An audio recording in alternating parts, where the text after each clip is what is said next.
Courtney from Your House Fitness here to show you how to do a proper barbell hip thruster today, okay?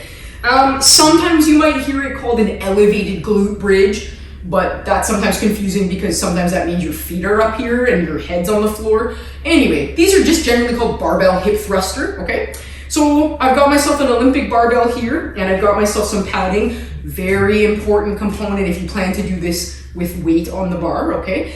It's not going to feel very nice on those hips and you're going to be screaming in agony because of digging into your hips and your pelvic area, okay? So we've got an actual barbell pad here. If you don't have that, just fold up a yoga mat and like wrap it really well. Whatever you think you need, get some padding here, you're going to want it. Okay, also I've got myself a step set up behind me. So we've got 6 risers here. I've done this off of an actual bench, like a bench press bench before. But you can play around with the height of this to suit your needs. So if you need to take off a couple risers and start a little bit lower to get more comfortable, no problem, okay? But I'm gonna start here with the 6 risers, got myself a step. Really important, make sure that the step is secure. So it's locked in, it's not going anywhere. This is a non-slip floor.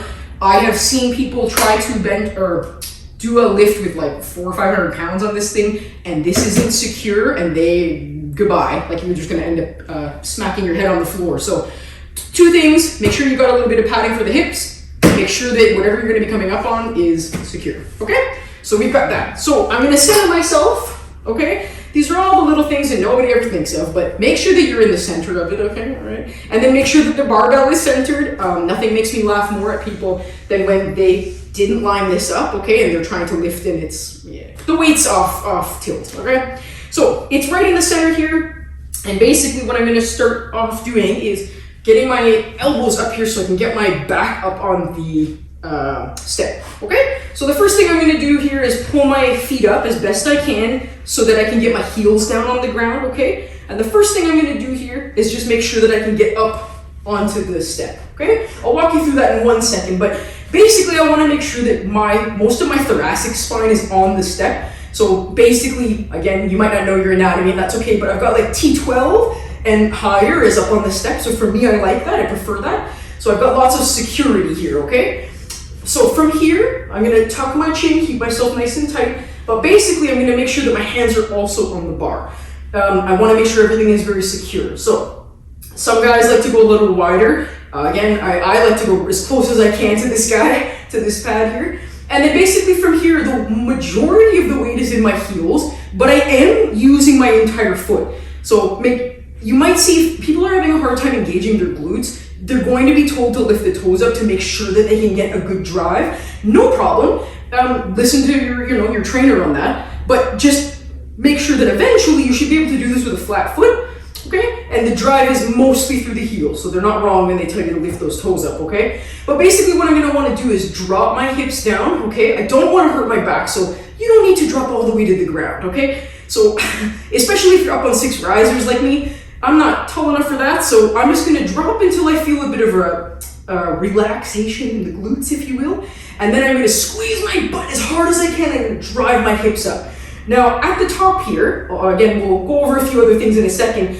What I don't wanna see is you doing like violently pushing straight up or going higher than you need to. Because guess what? Once you lock those glutes out, your body should be kind of a straight line, okay? So my knees and my hips are in the same plane. I don't need to go higher than my knees, okay? So squeeze your butt, hold for 1 second, and then bring everything back down.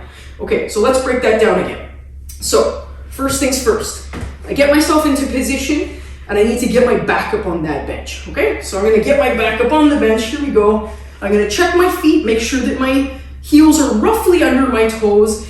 I'm going a tad wider than maybe you need to, but I prefer that. You can also do this with a band. So if you're having a really hard time with this exercise, put a band around your thighs here, around your knees, and then push just gently against the band to make sure that you're not collapsing, okay?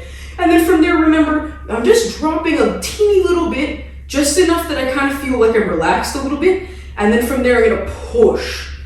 Squeeze my butt cheeks as hard as I physically can, and then relax. So I train some youth, so I've got some teenage clients out there who I'm going to make watch this video. So remember what I said, like you're picking up a piece of paper with your butt cheeks, okay? Jokes all around.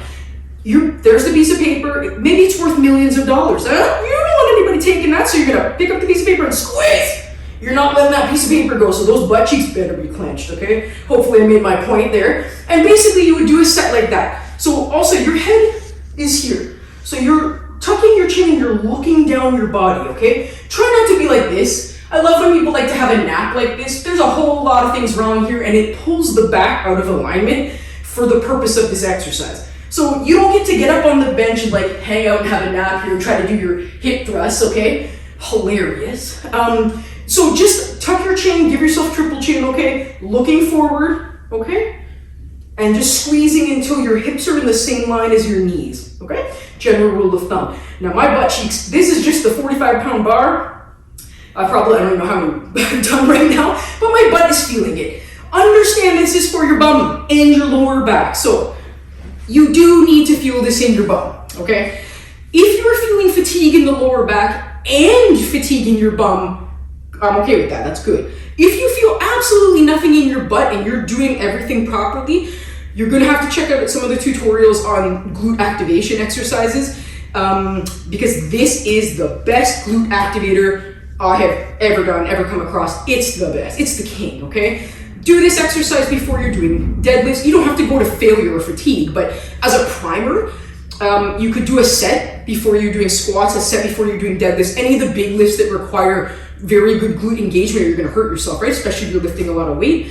But also just if you sit all day, great exercise. It's extension, right? Turning on those butt cheeks again. You don't have to go terribly heavy. But also for most of my lady clients out there that want booty, girls, there's the exercise for you, okay? But I also don't want to discourage guys because I notice some guys at the gym that sometimes don't want to do this because they think it's a feminine exercise.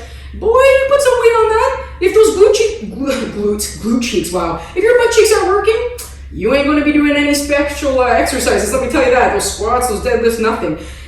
Remember, these guys are so important. If they're not functional, you're not going to be doing too many of any exercises. I'm a runner. I do this exercise for running, okay? So again, make sure that your setup is proper. Make sure this isn't moving. Make sure you've got some padding. Make sure you're driving through the glutes like you picked up $1 million lottery ticket with your butt cheeks, okay? You're clenching. Don't go any higher than you need to. So again, you're trying to line up the hips with the knees, okay?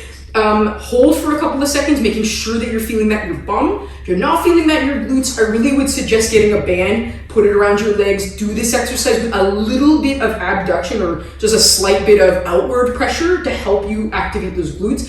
Because again, if you're doing 10, 15, 20 reps as a warm-up and you don't feel any of those in your bum, something isn't correct. Those glutes need to be fired up. And this generally is the exercise to do that. So, any issues, questions, let me know. Just remember, this is the best exercise out there for butt and any type of glute activation. So everybody should be doing it, okay? My name's Courtney, and I'll see you guys next time, okay?